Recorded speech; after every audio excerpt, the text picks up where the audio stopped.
Buenas noches. Ya los extrañaba de nuevo. Vamos a Hechos 18. Mientras vamos a Hechos 18 hacemos el mismo recuento histórico de siempre. Vemos que en Hechos 13 al 14 comienza lo que se suele llamar el primer viaje misionero de Pablo y dura aproximadamente 2 años. Luego vemos en el 15 el viaje donde se inicia el segundo viaje misionero. En el 16 Pablo y Silas suman a Timoteo y luego a Lucas y viajan a Macedonia, guiados por Dios para predicar en Macedonia. Comienzan en Filipo, de ahí establecen una nueva iglesia. Luego Pablo, Silas y Timoteo dejan la ciudad de Filipo, siguen camino y dejan a Lucas. Y en Hechos 17 vemos cómo llegan primero a Tesalónica, luego Berea, luego a Atenas. Y en el 18 vemos su llegada a Corinto, en donde vimos cómo Dios alentó el corazón de Pablo. Luego va a llegar a Éfeso, luego Jerusalén y luego Antioquía, lo que vamos a ver hoy, dándole fin al segundo viaje misionero y también inicio al tercer viaje misionero. Y la vida del apóstol Pablo es un testimonio valioso para nosotros, de muchas cosas, pero hoy quiero enfocarme en la perseverancia en la carrera de la fe en Dios. Fíjense, hemos leído menos de 25 páginas del libro de Hechos, y menos de 15 desde que se nos presenta a Pablo en el martirio de Esteban. Pero ¿saben cuántos años han pasado ya? Han pasado más o menos 20 años. Conocimos a Pablo rondando sus 30 y ahora en Hechos 18 ya tiene alrededor de 50. Pablo lleva 2 décadas de ministerio, pero su fervor, su compromiso con Dios, su valentía, su entrega no disminuyeron, sino que han permanecido e incluso han crecido. Y en el pasaje de hoy, Hechos 18 al 23, vamos a ver cómo se nos presenta Pablo como un ejemplo de perseverancia en al menos 3 áreas de la vida cristiana. Una es perseverar en su relación personal con Dios.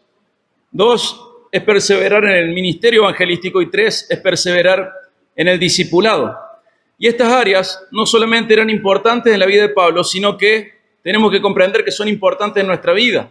Y que muchas veces Pablo se nos presenta no como un ejemplo de apóstol, porque él fue el último, sino que Pablo se nos presenta como un ejemplo de cristiano maduro.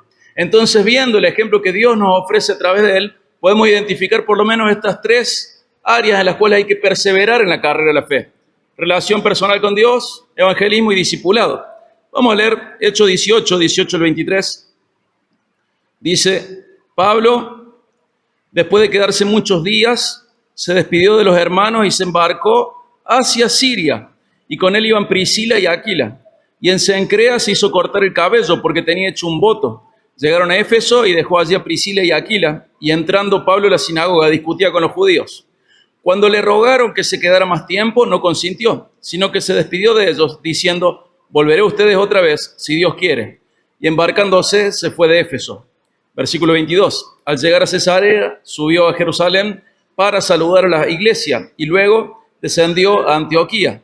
Después de pasar allí algún tiempo, Pablo fue recorriendo por orden la región de Galacia y de Frigia, fortaleciendo a todos los discípulos.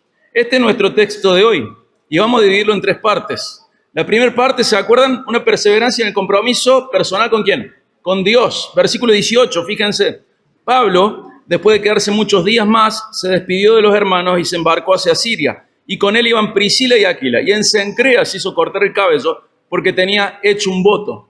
Acá es muy interesante ver este elemento que no aparece muchas veces, pero que es el voto. Si bien nuestra cultura evangélica contemporánea no está acostumbrada a los votos, es algo normal en el cristianismo, y nuestra confesión de fe, la Bautista de Londres de 1689, en el capítulo 23, en el punto 5, habla de los votos. Los votos son lícitos, están enmarcados dentro de lo que Dios permite que nosotros hagamos y puede ser una manera de adorar a Dios.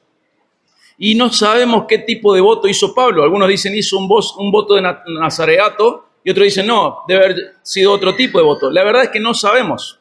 Es posible que haya hecho el voto de Nazareo, el que está explicado en número 6, 2 al 5. ¿Y de qué se trataba el voto de Nazareo? Bueno, un voto de consagración tomado por una persona, podía ser hombre, podía ser mujer, pero el punto principal era dedicarse a Dios de una manera particular por un tiempo determinado. ¿Qué elementos claves tenía este voto? 1, se abstenía de todo derivado de la uva, o sea, sobre todo de vino. 2, durante ese tiempo no se cortaba el cabello.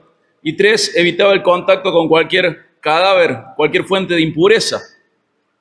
Y el voto se terminaba al cumplir con un tiempo específico de consagración o al cumplir con algún objetivo.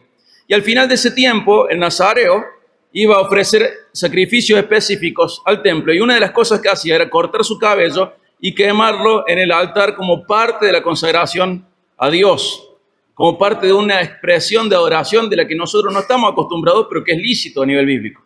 Y este voto lo que hacía era reflejar un nivel de dedicación, un nivel de separación especial para una obra o para un servicio determinado a Dios.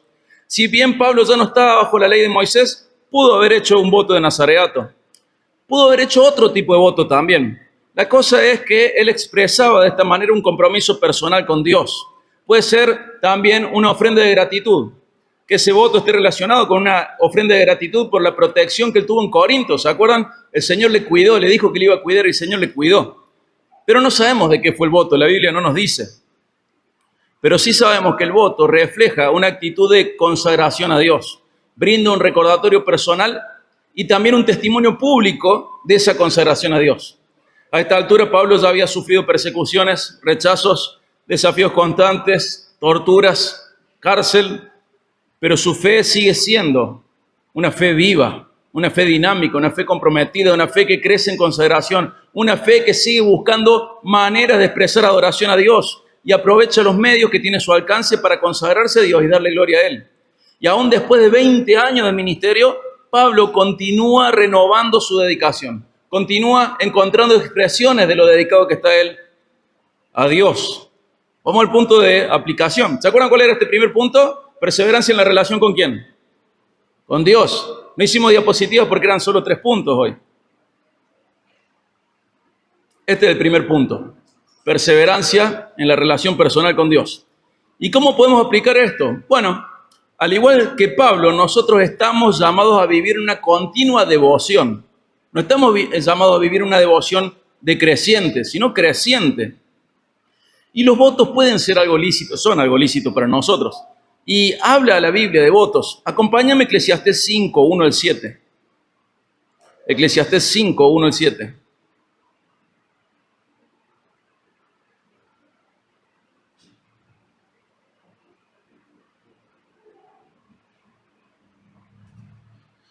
Dice, guarda tus pasos cuando vas a la casa de Dios y acércate a escuchar en vez de ofrecer el sacrificio de los necios, porque estos no saben que hacen el mal. No te des prisa en hablar, ni se apresure tu corazón a proferir palabra delante de Dios, porque porque Dios está en el cielo y tú en la tierra. Por tanto, sean pocas tus palabras, porque los sueños vienen de la mucha tarea y la voz del necio de las muchas palabras. Cuando haces un voto a Dios, no tardes en cumplirlo, porque Él no se deleita en los necios. El voto que haces, cúmplelo. Es mejor que no hagas votos a que hagas votos y no los cumplas. No permitas que tu boca te haga pecar y no digas delante del mensajero de Dios que fue un error. ¿Por qué ha de enojarse Dios a causa de tu voz y destruir la obra de tus manos? Porque en los muchos sueños y en las muchas palabras hay vanidades. Tú, sin embargo, teme a Dios. Fíjate cómo se encuadra el voto y algo que se dice es que no lo hagas a la ligera, que no lo hagas sin pensar, que decirle cosas a Dios o hacerlas sin pensar es algo típico de los necios. Y el camino de la sabiduría es diferente. Una forma contemporánea de hacer un voto podría ser tomar un compromiso ministerial. ¿Sí? Esa sería una forma contemporánea de un voto. No hay contrato, no hay nadie obligándote, sino que hay una decisión personal ligada a un compromiso especial. Y las personas que deciden servir en un ministerio deben cumplir con la obligación que ellos mismos asumieron por su propia voluntad. Pero, hermano, se tiene que hacer de una manera más seria que aquella que usamos en el trabajo secular. ¿Por qué? Porque es un compromiso con Dios. No es un compromiso principalmente con la iglesia, con los líderes o con quien sea. Un ministerio es un compromiso con Dios. Y hay muchas maneras de hacerlo mal. Hay muchas maneras de incumplir el voto. Un compromiso con Dios debe ser serio. A veces abusamos, sabiendo que Dios es misericordioso y paciente, confundimos su misericordia y paciencia con flexibilidad. Bueno, a Dios no le importa tanto. Dios es gamba, Dios es piola. Y nos estamos equivocando. Dios no es flexible. Es sumamente paciente y misericordioso, pero no es flexible. Él es lo que es y va a ser eso por siempre, por la eternidad, durante la eternidad. Y algo que a Él le gusta es que se cumplan los compromisos que asumimos con Él. Muchas veces las personas pueden decir, yo me comprometo a esto, yo voy a hacer esto para la iglesia, yo voy a hacer esto para la obra del Señor, yo voy a hacer esto con este grupo de hermanos. Sin embargo, eso decae. ¿Por qué? Porque no se toma en serio y se ha tomado un compromiso de una manera necia, no sabia. La impuntualidad, la falta de dedicación, la irresponsabilidad, la inconstancia, la improvisación, el desorden, son afrentas a Dios y son maneras de deshonrar a Él y deshonrar también el voto ministerial. Nuestro amor por Dios debe ser evidente en nuestras acciones, pero no como una obligación, sino como una respuesta de amor de Dios hacia nosotros, como un acto de adoración diferente a la alabanza. Tenemos que tomarnos en serio lo que decimos que vamos a hacer para Dios. No hacerlo es el camino de los necios y enoja a Dios. Acá el predicador, el Eclesiastés, le dice a su público, no prometas nada, mejor no prometer que prometer y no cumplir. ¿Cuántas veces deshonramos nuestros votos? Siendo inconstantes, siendo impuntuales, improvisando, no tomándonos en serio las cosas, tomando nuestro compromiso con el Señor de una manera más liviana que nuestro compromiso con nuestro jefe secular. Eso significa que somos como el mono, que solo por la plata baila el mono. Está mal, hermanos. Si hay un compromiso que debe ser sublime en nuestra vida, debe ser el compromiso con el Señor. Y aquellas responsabilidades que asumimos nosotros deben ser cumplidas con seriedad. Y lo contrario es una afronta a Dios. Es una manera de no cumplir con los votos. ¿Cuáles son los medios que podríamos aprovechar nosotros para expresar nuestra consagración a Dios y crecer en ella? Y bueno, en una cultura como la nuestra, que es acelerada, que es superficial, un voto puede ayudarnos en forma de resolución personal con Dios. Puede ayudarnos mucho a crecer espiritualmente, puede fortalecer nuestro compromiso personal con Dios. Cada uno es libre de elegir los votos, cada uno es libre de darle la forma que quiere. Pero el punto es que uno tiene que ser creativo en ver qué herramientas tiene a su disposición para expresar y para crecer en consagración con Dios, para expresar de otra manera nuestra adoración. Y al igual que un atleta, que aunque es un experto, sigue entrenando, a veces los votos nos ayudan a crecer espiritualmente. Es como un entrenamiento espiritual, es como una disciplina que nosotros voluntariamente asumimos. La disciplina de Pablo en hacer votos, a pesar de llevar 20 años en ministerio cristiano, más su tiempo como judío, nos recuerda de que siempre estamos en formación, de que siempre debemos renovar nuestra relación con Dios y que esta carrera espiritual de la relación con Dios requiere disciplina. Tenemos que ser disciplinados. Tenemos que cumplir aquello que asumimos. Tenemos que elegir maneras en las cuales podemos expresar adoración a Dios de una manera diferente, nueva. Qué increíble es ver que 20 años después Pablo sigue haciendo lo mismo. Qué loco, ¿no? Pero no solo eso, le agregó un voto. Él sigue profundizando su relación con Dios y expresando de maneras diferentes su consagración a Él. Punto 2, los versículos 19 al 21. Acá podemos ver no solo el punto 1, su perseverancia en su relación con Dios, sino una perseverancia en el ministerio evangelístico, en el amor por los incrédulos. Fíjense los versículos 19 al 21. Llegaron a Éfeso y dejó allí a Priscila y a Aquila. Y entrando Pablo a la sinagoga discutía con los judíos. ¿Les suena esto? Lo leímos hace 20 años. Sigue haciendo lo mismo. Cuando le rogara que se quedara más tiempo, no consintió, sino que se despidió de ellos diciendo: volveré a ustedes otra vez, si Dios quiere. Y embarcándose, se fue de Éfeso. Y es muy interesante ver que lo que acaba de pasar es resumido de una manera absoluta por Lucas. ¿Saben qué acaba de pasar? Fue a la sinagoga, discutió con los judíos, algunos creyeron y se acaba de fundar la iglesia de Éfeso. Fíjense, en 3 palabras. Pablo estuvo unos meses, discutió, se fundó la iglesia de Éfeso, va a dejar ahí a Priscila y a Aquila y se va. Pero lleva 20 años haciendo esto, hermano. 20 años. Si hay algo que no está en la mente cristiana es la idea de jubilación, sino todo lo contrario. Soy un sacrificio vivo y cuanto más grande soy, más viejo soy, más entiendo que tengo que sacrificarme a mí mismo. Más herramientas, más formas, más expresiones tiene el ser una vida de sacrificio agradable a Dios. Nada que ver con jubilarse. Todo lo contrario. Llevo más tiempo con el Señor, entonces sigo sacrificándome de maneras nuevas, diferentes, más profundas. Y ves que Pablo sigue haciendo lo que antes hacía y más. Después de dejar Corinto, Pablo deja Éfeso, y aunque su estadía es breve, ahí aprovecha el tiempo para predicar en la sinagoga, y de ahí surge la iglesia de Éfeso.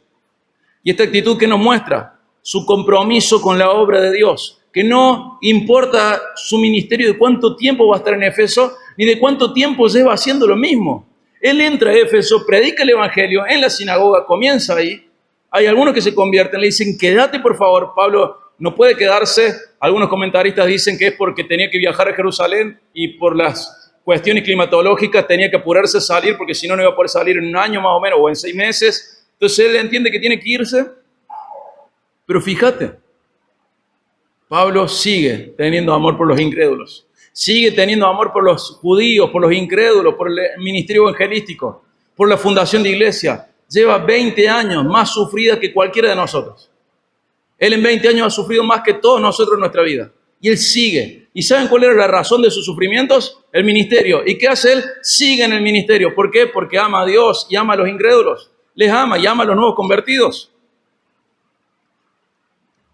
La actitud de Pablo muestra de una manera constante un compromiso con la obra de Dios, que no depende del tiempo que él pasa en ese lugar, sino que depende de su disposición de ser luz en cada lugar, dando a conocer a Jesús y dando a conocer el mensaje de reconciliación entre nosotros y Dios a través de Jesús, a través del Evangelio. Pablo ve su misión como una oportunidad continua, ve su vida como una oportunidad continua de propagar el Evangelio, de edificar la iglesia. No es que está viajando y pasó, no. Él está viviendo para Dios y mientras pasa está haciendo discípulos, está predicando el Evangelio. Su corazón está comprometido con el Evangelio, con la obra salvadora de Dios, incluso con su viaje de regreso. Pablo podría haber dicho, bueno, ya estoy volviendo, ya estoy cansado, ya he sufrido mucho, ya está. Ahora en el regreso voy tranqui, no me hago mala sangre, no peleo con nadie, no discuto con nadie, no predico con nadie, no sufro nada. Y en el regreso fundo una iglesia. Ama a Dios y ama la obra de Dios y ama al pueblo de Dios. Dice que Él volverá si Dios quiere, en el versículo 21. Él promete regresar y dice, si Dios quiere, voy a volver. Y en esa frase, Él no la usa como diciendo, bueno, si Dios quiere, no lo usa de esa manera, la usa con un corazón correcto, expresando su dependencia de la voluntad de Dios y su convicción de que solamente si Dios quiere va a volver y que Dios está al control en cada paso de su ministerio, incluyendo los lugares y las personas a quienes Él va a servir. Y Pablo así nos muestra que el ministerio evangelístico no se define por las situaciones ideales, sino que se define por una disposición constante ¿de qué? De servir y de presentar el evangelio en cualquier contexto, en cualquier situación, y siempre descansando en la soberanía de Dios. Ahora vamos a la aplicación. Podríamos reflexionar sobre cómo vemos nosotros nuestras interacciones diarias y nuestras oportunidades de servicio. Muchas veces pensamos, ya hice suficiente. Bueno, ese no es un pensamiento espiritual. Ese es un pensamiento carnal, incluso si estamos en Cristo. ¿Estamos dispuestos a aprovechar cualquier oportunidad que Dios nos dé, independientemente de su duración y del contexto o de las dificultades que tengamos que enfrentar? Hemos hablado del corazón de Pablo, de cómo él veía, pero acompáñame a leerlo una vez más en 1 Corintios 9, 22 al 23. 1 Corintios 9, 22 al 23.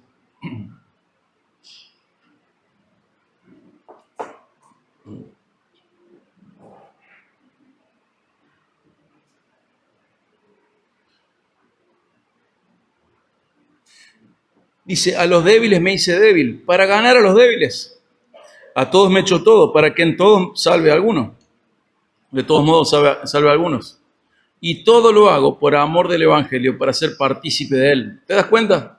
Estoy dispuesto a todo con tal de promover la salvación y la santificación de otros. Me he hecho todo, con este propósito, ser partícipe del Evangelio. En el Evangelio vos no vas a morir en la cruz por nadie. Pero en el Evangelio vos podés acercar a las personas a ese que murió en la cruz por ellos. En el Evangelio vos te vas a entregar a vos mismo. ¿Y cómo vas a ser partícipe? Participando. Así de sencillo. Expresándolo, acompañando a otros a Cristo, promoviendo su salvación, promoviendo su santificación.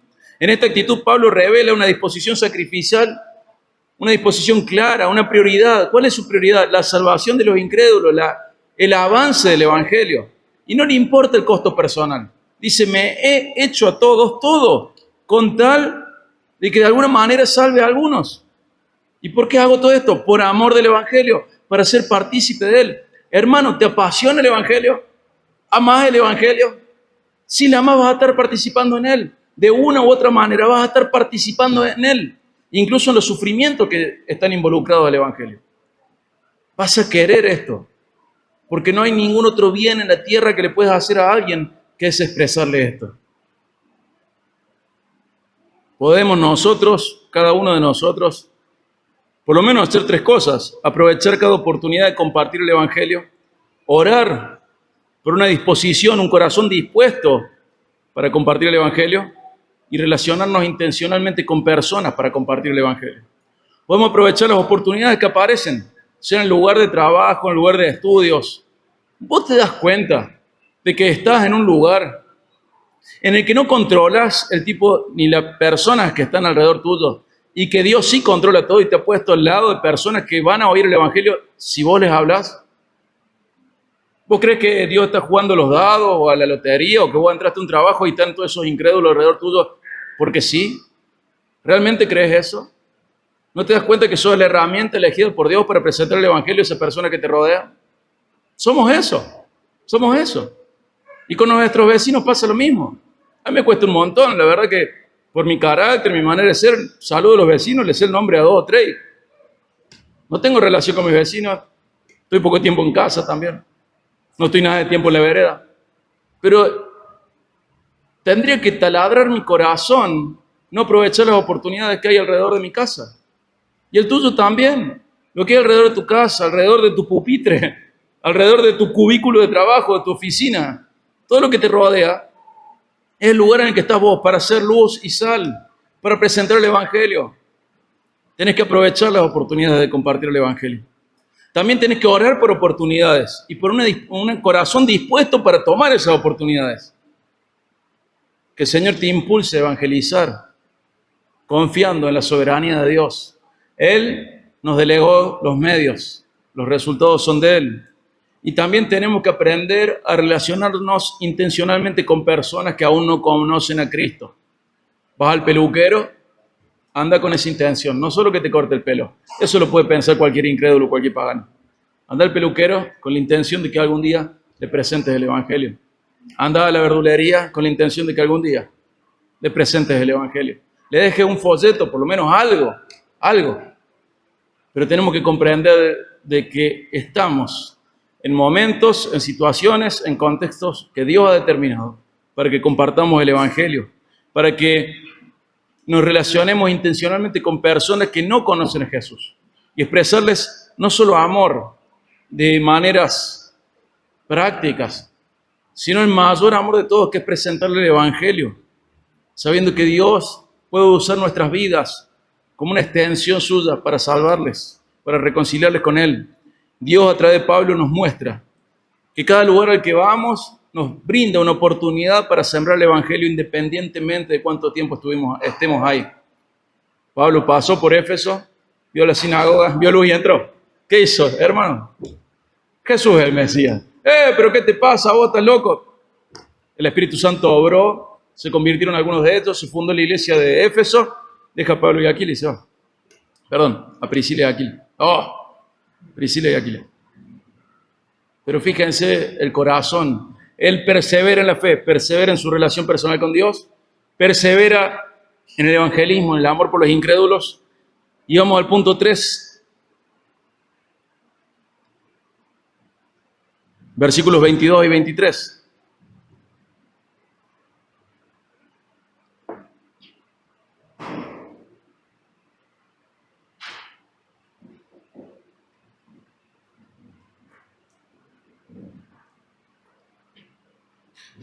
perseverancia en el discipulado. Al llegar a Cesarea, sube a Jerusalén para saludar a la iglesia. ¿Cuál es la iglesia esta? La iglesia madre, la iglesia de Esteban. Y luego descendió a Antioquía. ¿Cuál es esa iglesia? La iglesia que lo envió. Y después de pasar allí algún tiempo, Pablo fue recorriendo por orden la región de Galacia y de Frigia, fortaleciendo a todos los discípulos. Y Lucas lo hace sumamente cortito, pero acá tenemos el tercer viaje, el inicio del tercer viaje de misionero de Pablo. Termina el segundo, Jerusalén, Antioquía, y comienza el tercero. Recorre por orden la región de Galacia, de Frigia, y fortalece a los discípulos. Finalmente Pablo pasa por Jerusalén, donde estaba la primera iglesia cristiana, y luego regresa a Antioquía, que es la iglesia que lo envió como misionero. Después vuelve a viajar para visitar las iglesias de Galacia, de Frigia, y confirma a los discípulos en su fe. Su meta no era solamente fundar iglesias, sino que era que cada creyente madure espiritualmente. Él va a viajar para confirmar la fe de los nuevos creyentes. Estos viajes de Pablo son una muestra del discipulado continuo, un recordatorio de que cada iglesia es una responsabilidad que necesita cuidado pastoral para el crecimiento. Y él busca acompañar a los discípulos en su crecimiento espiritual, edificándolos, confirmándolos en la fe. Y hermanos, este modelo de acompañamiento es lo que ayuda a otros a crecer, a madurar, y es el modelo de discipulado que nosotros debemos seguir. No es un cuadernillo, es un estilo de vida. Puede estar el cuadernillo y es útil, sumamente útil y valioso. Pero estamos mostrando a Cristo. No solo mostrando sus mandamientos que tienen el cuadernillo, sino mostrando cómo se obedecen sus mandamientos, incluyendo cómo se obedece el mandato de arrepentirnos cuando erramos, cuando pecamos. El discipulado exige dedicación intencional para promover la espiritual de otros.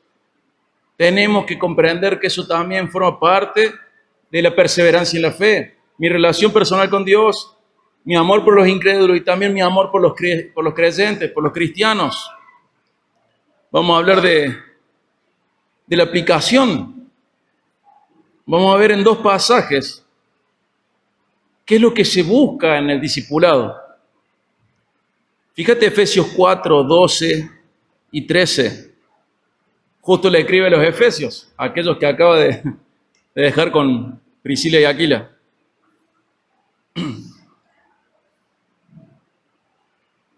Vamos a leer desde el 11, Efesios 4, 11 al 13. Él dio a algunos ser apóstoles y otros profetas. Esos son los que escribieron la Biblia. A otros evangelistas, a otros pastores y maestros, y acá está el propósito del ministerio. Cualquier ministerio que no busque este propósito está fracasando como ministerio cristiano. Este es el propósito que debe perseguir, directo o indirectamente, todo ministerio cristiano. Versículo 12 en adelante. A fin de capacitar a los santos para la obra del ministerio, para la edificación del cuerpo de Cristo, hasta que todos lleguemos a la unidad de la fe y al pleno conocimiento del Hijo de Dios, a la condición de un hombre maduro, a la medida de la estatura de la plenitud de Cristo. ¿Para qué trabajamos? Para capacitar a los santos en el ministerio.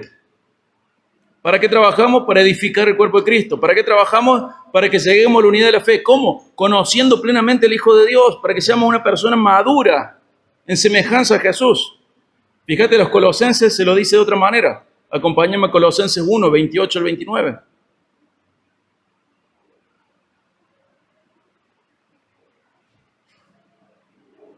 Colosenses 1, 28 al 29.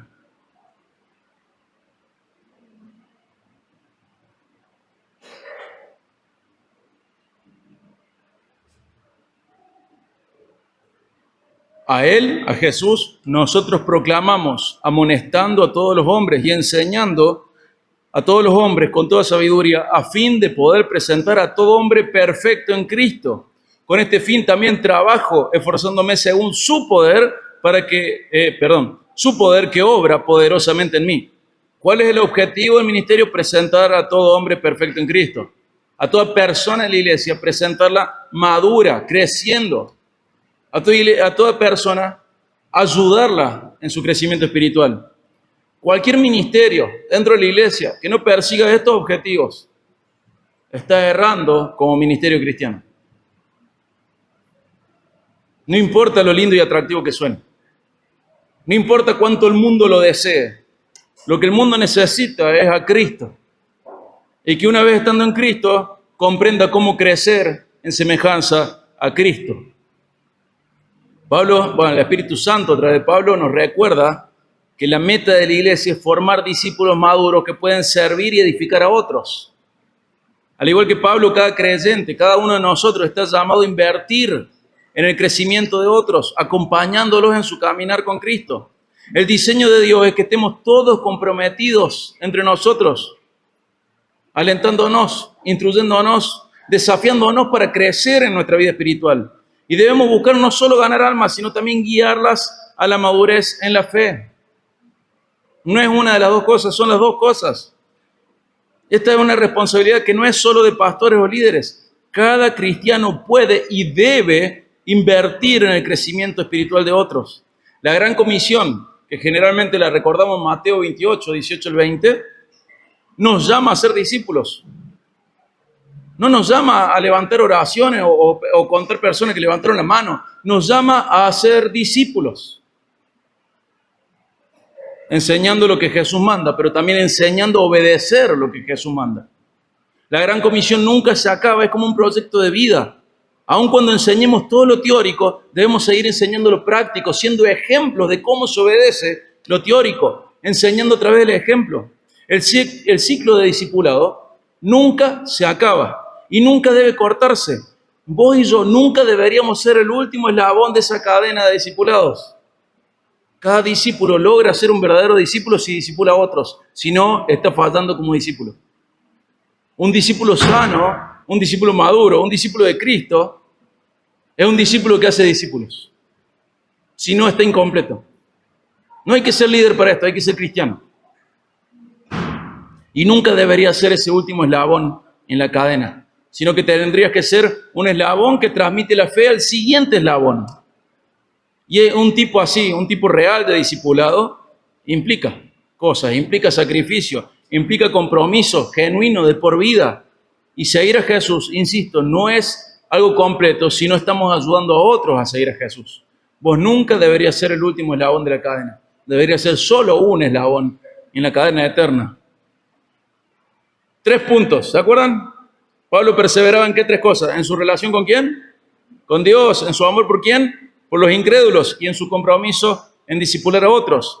Y para concluir vemos esto. La vida de Pablo nos deja un ejemplo de perseverancia en el servicio a Dios. A lo largo de 2 décadas de ministerio, a lo largo de 20 años de ministerio, su fe, su compromiso se mantienen firmes y muestra una relación viva con Dios, un amor vivo por los perdidos y un amor vivo por los creyentes. Una dedicación constante a la obra de Dios en la tierra. El que persevera en la carrera de la fe está dedicado a la obra de Dios en la tierra. Cada uno de nosotros está llamado a estas 3 cosas también, a perseverar en estas 3 cosas. Y si falta una, tenés que saber que te falta algo. No es algo que deberías tener como opcional, sino que es algo a lo que el Señor te manda. Tenés que perseverar en tu relación con Dios y encontrar maneras de crecer en consagración. Tenés que amar a los incrédulos y encontrar oportunidades y aprovecharlas para compartir el Evangelio. Y tenés que tener un compromiso en discipular a otros, ayudándoles a madurar en su fe. Y esto es súper complejo, hermanos, ¿eh? Es súper complejo. Pero Dios vive en nosotros. Y parte de la idea, parte del propósito por el cual vive en nosotros es ese. Queremos a conocer a Dios en el rostro de Jesucristo, a través del Evangelio. Estas 3 cosas deben ser una constante en nuestra vida, en el presente. Muchas personas viven en la tragedia de una vida cuyo espejo retrovisor es más grande que el parabrisas de su vida. Siempre recordando glorias pasadas, tratando de catar su conciencia para no reconocer que en el presente son totalmente infértiles, infructuosos, estériles, no siguen más a Dios. Recuerdan las glorias anteriores y dicen, yo en mi tiempo tenía una relación con Dios. En otros tiempos yo me desvivía por los incrédulos. En otros tiempos yo discipulaba a otros. Y eso es tan necio como tener un espejo retrovisor gigante que no te deja ver por el parabrisas. Y es un intento de tu conciencia de callar eso que te muestra que estás viviendo en mediocridad espiritual, que estás equivocado, que estás errando y que vas a chocar. porque no estás bien espiritualmente. Por eso no seguís con estas 3 aristas de tu perseverancia con Dios. Por eso no renovás tu compromiso con Él, ni te interesan los incrédulos, ni te interesa discipular a otros. Tu espejo retrovisor se ha hecho tan grande que te tapa el parabrisas. Pero al igual que Pablo, deberíamos recordar que nuestra fe no es una carrera de velocidad, es una carrera de resistencia y que Dios nos capacita para correrla con perseverancia. La perseverancia es clave en toda la vida. La perseverancia es la madre de las otras virtudes. Tenés que perseverar. Y hermanos, ¿qué puedo hacer? Bueno, invitarte a que sigas adelante con valentía, con dedicación, con dependencia de Dios, sabiendo que tu perseverancia va a ser un testimonio para otros de nosotros y una inspiración para otros. Como lo expresa Hebreos 12:1, ¿se acuerdan? Corramos con perseverancia, con paciencia, la carrera que tenemos por delante. Recordando que nuestra razón existencial es agradar a Dios y cumplir con el propósito que Él diseñó para nuestras vidas. Corre con perseverancia, corre con paciencia.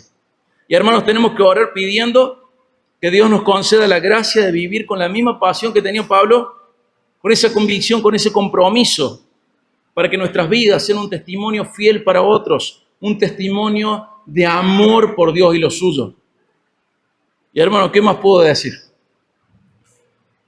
Puedo desear que cada uno de nosotros pueda decir al final, como dijo Pablo en 2 Timoteo 4:7, he peleado la buena batalla, he terminado la carrera, he guardado la fe. Si fallece antes que yo, quiero leer esto en tu velorio. Y si fallezco antes que vos, espero que puedas leer esto en mi velorio. Y que de nosotros se diga que hemos peleado la buena batalla, hemos terminado la carrera y hemos guardado la fe. Que perseveramos en nuestra relación con Dios, perseveramos en nuestro amor por los incrédulos y perseveramos en nuestro amor con la iglesia. Amén. Vamos a orar. Padre, te damos gracias por la vida de Pablo. Gracias porque en él nos brindas un ejemplo de un cristiano maduro. Gracias, Señor, porque podemos enriquecernos a través de él. Sobre todo, Señor, gracias por Cristo, porque todo es posible por Él. Gracias por Jesús. Gracias por su ejemplo máximo. Gracias porque Él mostró de manera constante una relación perfecta con vos. Gracias porque Él amó tanto a nosotros, los incrédulos, que vino a darnos tu mensaje y a ocupar nuestro lugar frente a tu juicio. Gracias porque Él ama tanto a su pueblo que prometió edificarlo hasta el fin de los días. Ayúdanos a seguir los pasos de Jesús y que así como Pablo podamos presentar ejemplo a otros. Gracias, Padre, por tu amor. Gracias por tu misericordia. Gracias por tu salvación. Gracias por tu perdón. Gracias, Padre, por tu palabra. Te ruego, Señor, que no caiga en terreno infértil, sino que nuestros corazones, al recibir tu palabra, den fruto, Señor. Fruto que te glorifique, fruto que te honre, fruto que dé gloria a tu nombre, que haga conocer el valor tuyo entre los incrédulos. Gracias, Padre, por darnos el honor de ser partícipes en el Evangelio. Gracias, Señor. En el nombre de Jesús, nuestro máximo ejemplo, nuestro Señor, nuestro Salvador, nuestro todo. Amén.